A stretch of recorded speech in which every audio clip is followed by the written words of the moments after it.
ప్రతి కుటుంబంలో కలహాలు, భార్యకి భర్త మీద, భర్తకి భార్య మీద,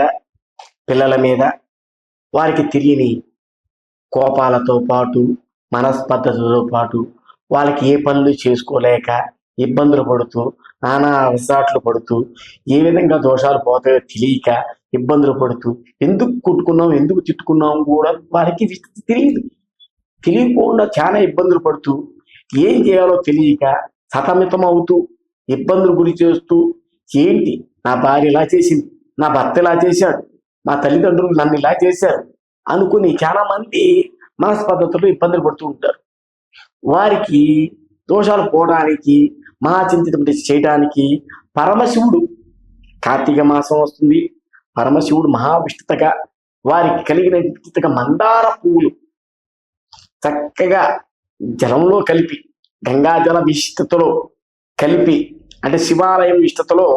మహారాజంబ విశిష్టతలతో మందార పువ్వులు వేసి చక్కగా కలిపి, చక్కగా సోమవారం విశిష్టతగా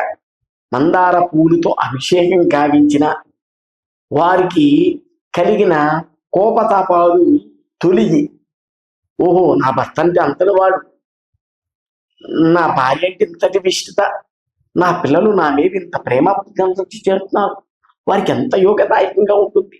వారి అనుగ్రహం పొంది వారి మెప్పును పొందడానికి, వారి అన్యోన్య దాంపత్యానికి మహాదోహదపడే విశిష్టతగా మందార పూల విష్ణుతో అభిషేకం చేసి ఆ పరమశివుడిని మెప్పు పొంది చక్కగా సుఖ సంతోషాలతో దాంపత్యానికి మహావిష్ణుత దోహదపడుతూ ఆ పరమశివుడిని మెప్పు పొందుతూ ఉంటారట.